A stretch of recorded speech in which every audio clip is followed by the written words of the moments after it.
Sam is director of the Tan Kwai acrobatic troupe. They are known particularly for their hair tricks. I don't think many people did hair tricks because, as you can imagine, it was extremely painful. The queue, or long braid, Sam and his troupe wear, is associated with the Qing dynasty. It's there so that when you die, you can be pulled up to the heavens. Sam may be in Austria, but what is happening in China is still going to directly affect his braid. The same year he gets married, the child king Puyi ascends to the throne. The next year, Poldi gives birth to my grandmother, Hermine, also known as Minna, who you've just met. The next year, she gives birth to Leopoldine, also known as Poldi. The next year, things get complicated and worlds start to collide. Puyi and his empire are overthrown in China. Wearing long hair is now seen as supporting the Qing dynasty and as an act of treason. Those who continue to wear it face execution. The Tan Kwai troupe had to cut off their braids. No more hair, no more hair tricks. And the economy in Europe is terrible. Sam is forced to leave his young family and try his fortunes in America. It only takes about a week to sail across the Atlantic. The popular entertainment of the day, the stage shows known as vaudeville, are in full swing. Sam presents a full show of traditional Chinese circus acts. American audiences loved it. There's just one problem.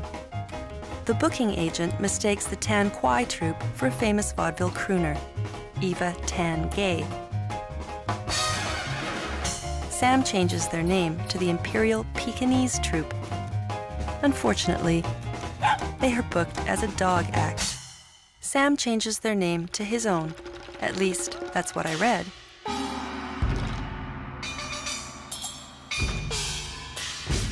What immigrant coming to North America hasn't been willing to fiddle with their name?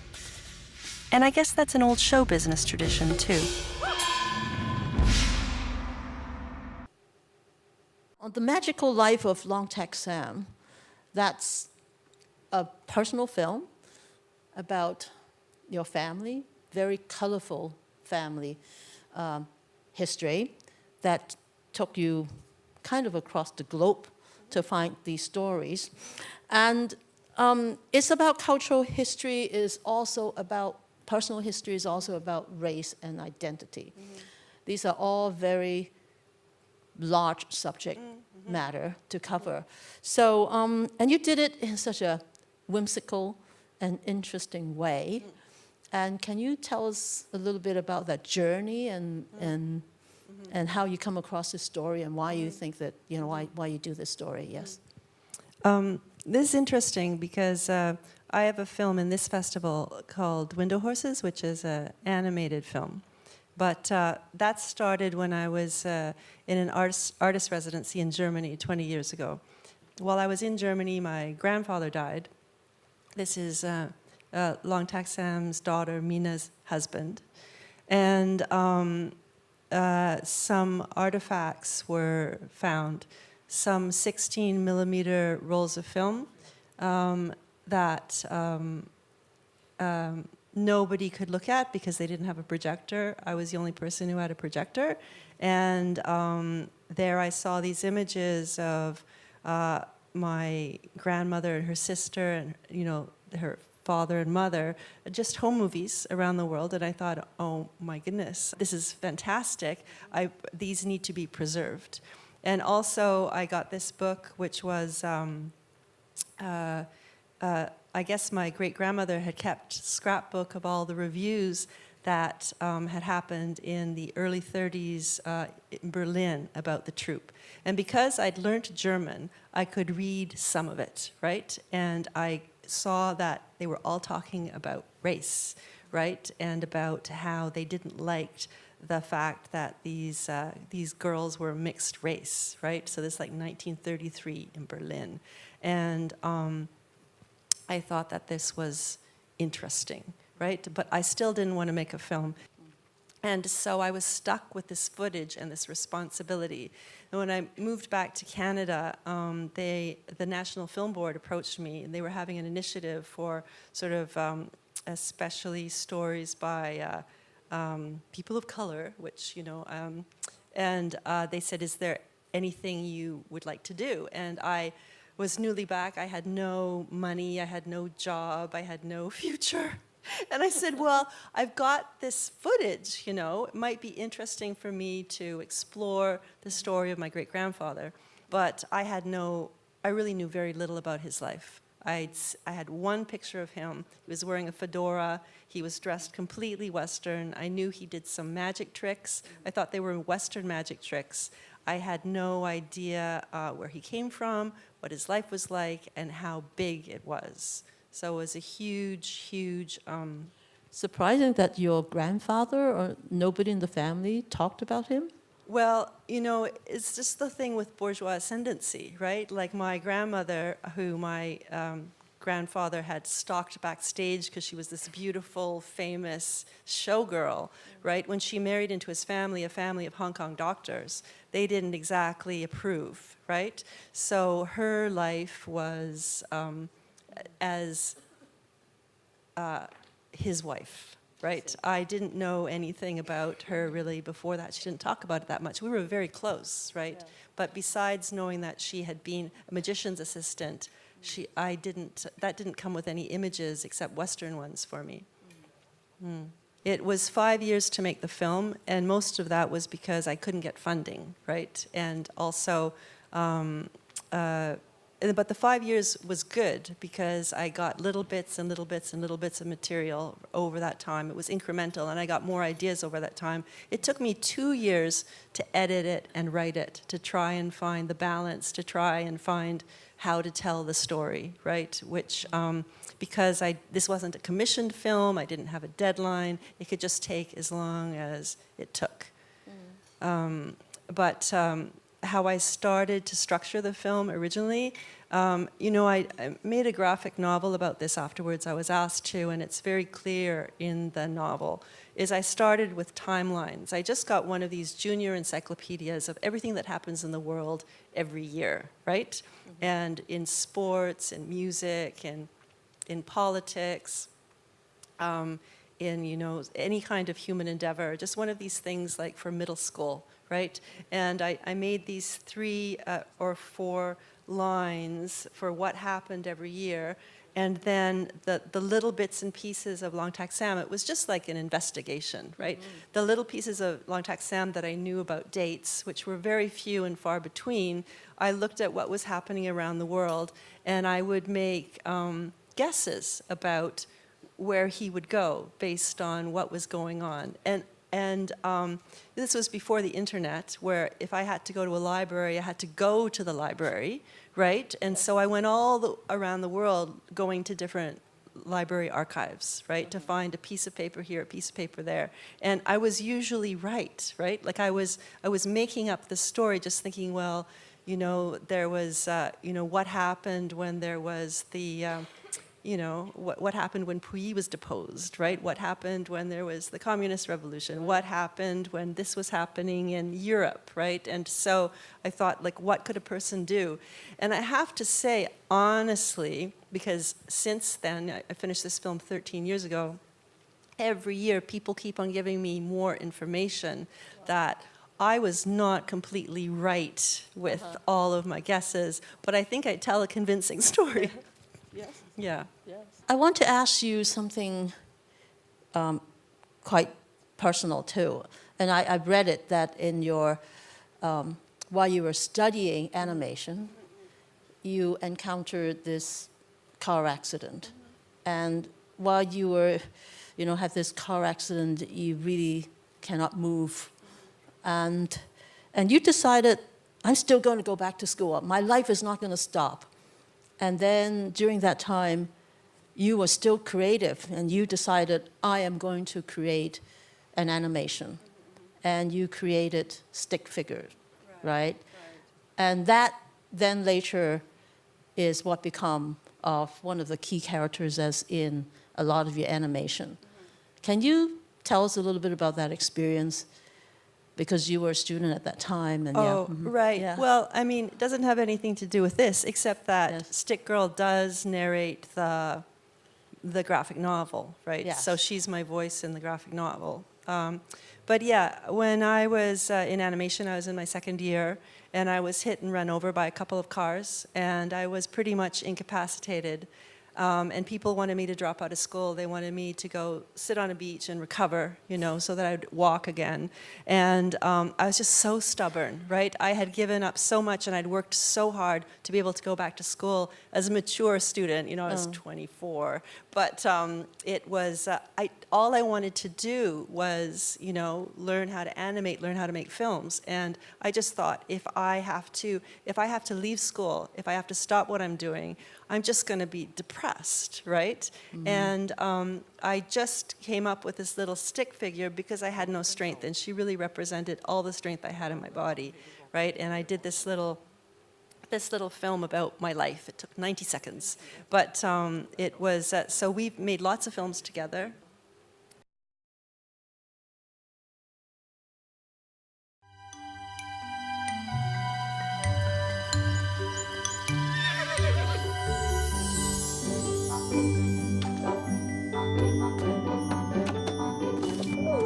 Rosie, a book! Rosie is the poet! Oh my God, you're published? It's no big deal. It's just a little book of poems I printed. There's one more thing. I've been invited to... Poetry festival in Iran? Iran? Yes, they found me. They found my work. They found you? I have to go. Come on, you think I've never been away before? You've never been away before.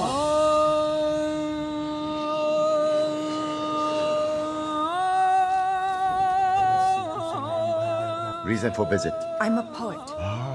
Iran is the land of poets.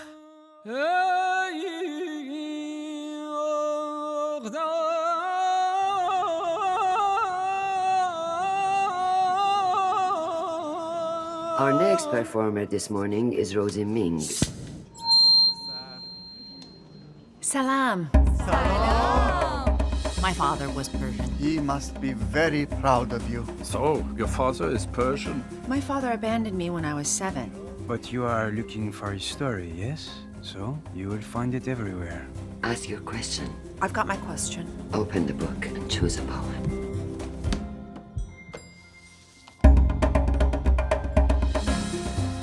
How is it everybody here knows everything about everything?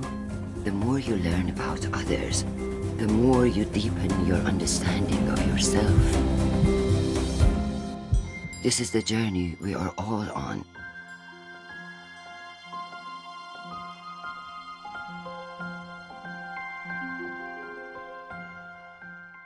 This film took me 5 years, and the film I'm working on now took even longer. But I'm just so stubborn, you know? Like, filmmaking doesn't really make any sense, right? If you want to logically, it's like any artistic process, right? Is that I do things because I'm compelled to. I couldn't say that I have an agenda, right? I probably do, but But you have stories to tell? I have stories to tell, and because it's so hard to tell them sometimes, you know, if you wanted to tell it on a larger canvas than a short film that I can complete by myself, you know, in a short period of time, you need something that just keeps you going, that drives you, that you're constantly interested in, that won't leave you alone. And those are the sorts of projects that I do.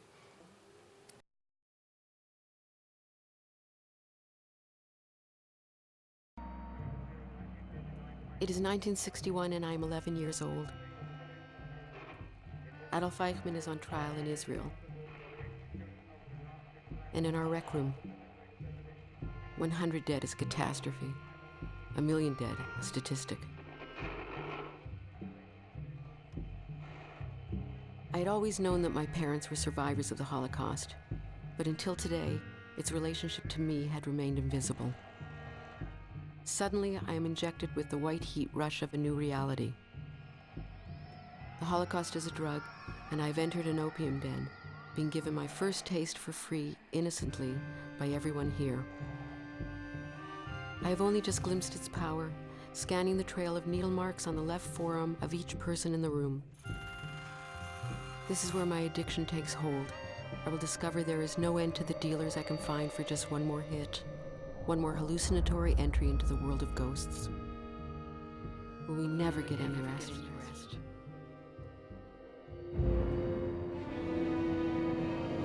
My parents don't even know they're drug dealers.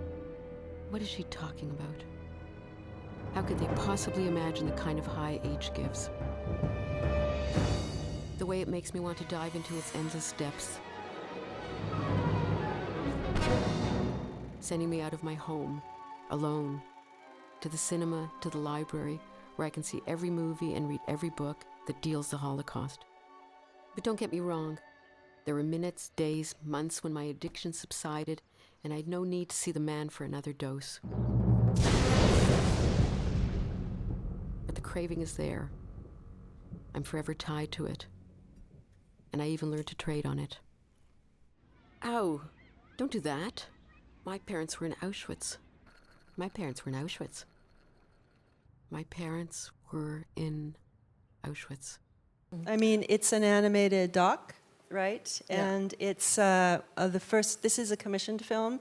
I was asked to interpret Bernice Eisenstein's illustrated memoir, I Was a Child of Holocaust Survivors, into a short animated film.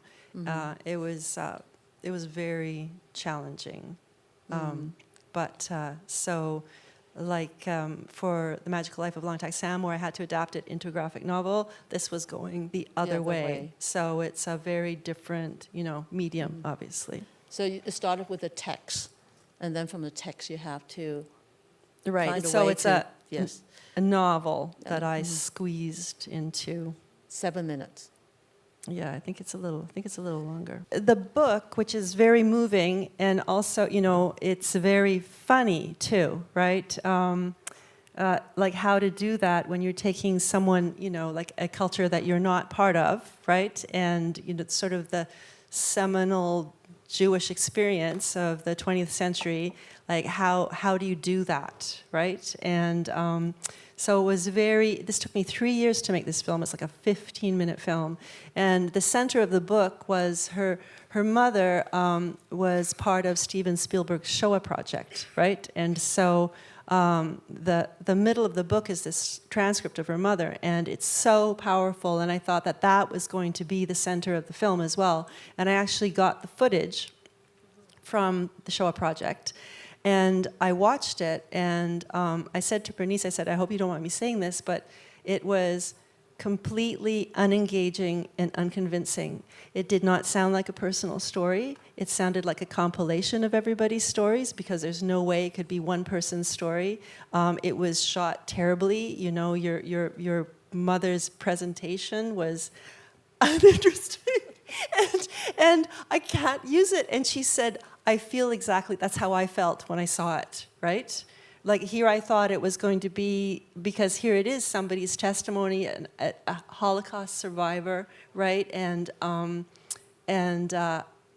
couldn't use it, and I couldn't believe that I couldn't use it, right? And so that's when this became an all animated film, and I used I used 3 different artists who, based on her designs, but 3 very different styles. And I did the same thing with Window Horses, right? I'm working with a different culture, right? Iran, right? The Iranian diaspora, and I'm working with different artists also to present my story. I want to ask you one question. Finally, did you visit the hometown of your Long Tak Sam? No, I didn't. Well, you saw in the film how I was not able to continue. How about later? Huh? Later, after this year? No, I never went back. And people asked me, don't you want to? And in some ways, I didn't, because I know that old hometown, that village, that's gone, right? It's now, it's a huge city. There's millions of people there. There's what I'm looking for, or what in my imagination, it's gone. And I have absolutely no interest, actually, in going to see what has become of it now, because this was a historical, it was a historical search for me, right? So, and in fact, which year you visited China? In Shandong. That was 1999, right? First time I went to China was 1988. And there was no development in Shanghai since 1945. It was a city that stood still. There was nothing to buy in a store. There were things in the windows, but there was nothing inside the stores. And then I went back 10 years later, and it was a different universe, right? And that was a long time ago. That's 18 years ago, right? No, is it? Is that 18 years ago? Oh, God. 99? Yeah. God. Mm-hmm. Yes. And I said that I would never go back to China until I could speak Mandarin fluently. And I'm still working on it. So, yeah, I haven't... have I not been back to China in 18 years? 18 years is a long time for China. Yeah, it's a lifetime, Yes, right? Yeah, so I've been to Taiwan, Especially I've been to Hong Shanghai. Kong, Shanghai. I know, I've kept up on what's going on there, but yeah. But maybe where he grew up is still around. You never know. It's a huge city. Yeah? It's a huge But city. do you have the address of where he grew up? I did. I mean, there it just seems so easy, right? It's like I thought I could just walk into, some relative's place and have some tea, right? But I just reached my limit, right? And I realized that the story I wanted to tell was maybe not there. Yeah. And I still want to tell the story, but I have to tell it fictionally now. I couldn't find it, in a non-fiction form. Well, since then, all the time, at least once a month, somebody sends me something, right? They send me a picture. They send me some information. Somebody, a few months ago, they were doing some research actually in New York, and they sent me all of the entry and exit visas for all the troupe for the 20s, for all of the 20s as they came in and out of America. Wow. I've got magicians that send me information when his stuff comes up for auction. Like just last week, actually, there was a spring magic auction. And partly, Long Tak Sam really was forgotten until my film. And then he became of interest again in the magic community, and people have written about him in books and things like this. And I'm not really interested in collecting artifacts myself, but some of his costumes were for sale, right? Wow. Or were up for auction. And I thought, well, maybe if it's a couple $100. And one of his gowns, went for $3,000 US. Wow. Right? I was looking at this thing live auction. It's crazy. His memorabilia now is worth a lot. Or a photo will cost a few $100s. Just a little snapshot. Yeah. You should have a blog. Long Top Sam blog or something, and people can contribute articles. Yeah, that's true. Right? Yeah. You work in a lot of different style, even in terms of your drawings. So how do you decide which style to go for or mixing them together? Right. It just really depends on the project, right? I think it lends itself to how I want to tell it. And in some ways, too, because I'm working with different artists, like in Window Horses, if you come to see it, I'm working with poetry and history, and I'm getting, I choose the artists, and I know more or less what their style is, but I give them carte blanche to explore whatever they want. So it's kind of fun working with other people who bring things to a project that I would not think of myself. So it's strange too. I mean, for animation, for short animation, usually directors are the animators or the principal artists themselves. For long animation, it's often not like that. Yeah. Right, but I've often done collage work just from my early days, just mixing styles as you mix different storytelling techniques. Have you used any of the digital computer software for your animation? Oh yeah, you sing. Yeah, I know this is all older work, Yes. but even the Holocaust. I was a child of Holocaust survivors. That's all done in the computer. Right, it's all drawn. It's all 2D, but it's computer. 2Ds, yeah. Yeah, and there was a little bit of Maya. There's a little bit of 3D at the end of Long Tak Sam with the linking rings. But that was early days of Maya. You know, that was 2000. Wow. Yeah. You know, like Window Horses is all done in After Effects, and that's not how that's not usual, right? Yeah. But it's whatever people feel comfortable with, even if it's old tech or used for different things. Right. Yeah. Okay. May I ask one more? Sure. Yeah. Are there any people working in the animation that you particularly fond of or you want to work with? Anybody who working in animation you want to work with, collaborate with? Well, I don't know. I mean, for Window Horses, I got to work with many different animators, like a dozen animators, and got to work with them in their own particular styles, which was such a honor, really. But also, I didn't have much money, so I was working with people I knew, friends that I knew would do me a solid.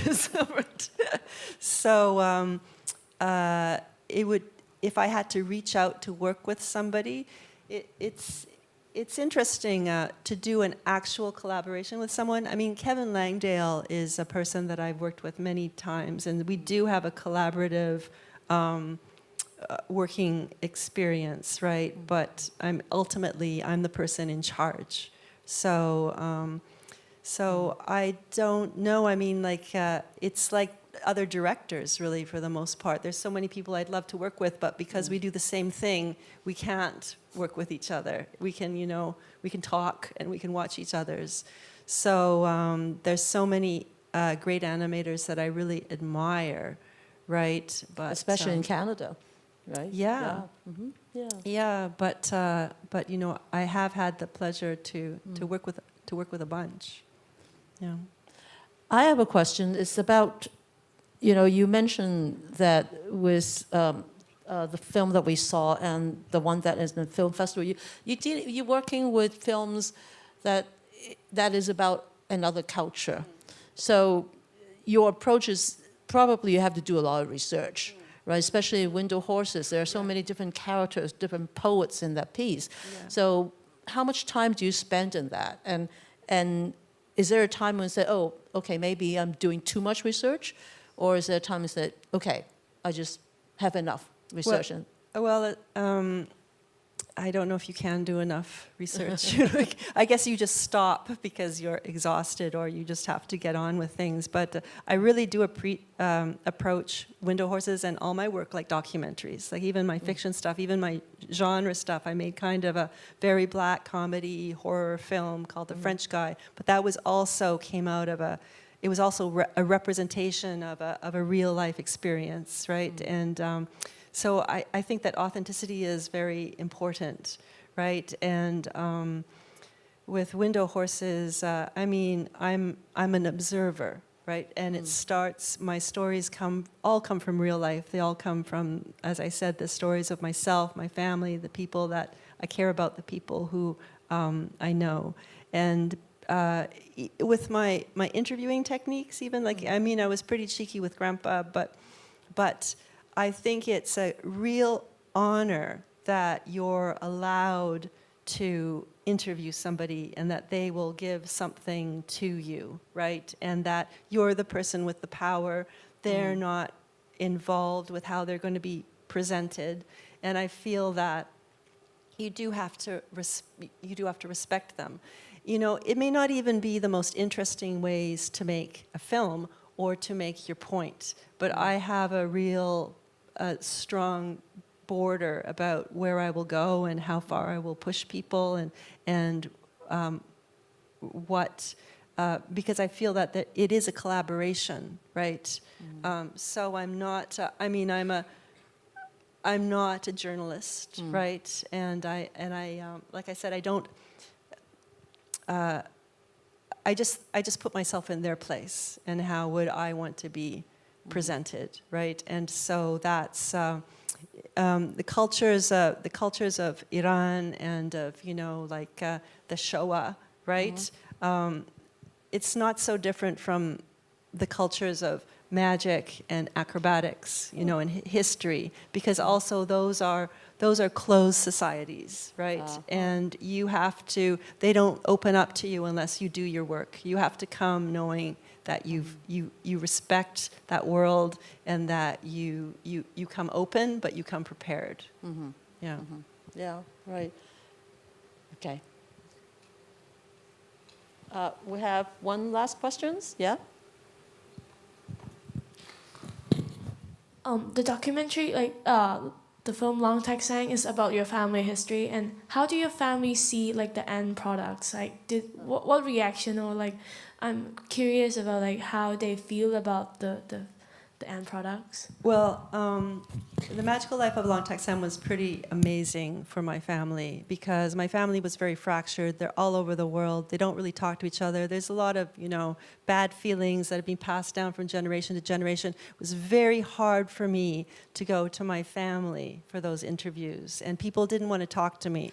And I went back time and time again over many years, and as they realized that other people were interested in the story, they started to become interested in their own stories. And there was a lot of family, like cousins and second cousins, who met for the first time. They lived in the same area, like around the Bay Area. A lot of people live in the San Francisco area. For the first time, they met at the screening, right? It was really a conduit for people to get together again. It was an amazing healing experience for my family. Yeah. Yes. Well, thank you very much. Your films are very powerful stories, done, as I said, in a very whimsical way, but each one of them have very strong stories to tell, and I think they're just wonderful. Well, thank you. And thank you for staying and listening to us. Thank you.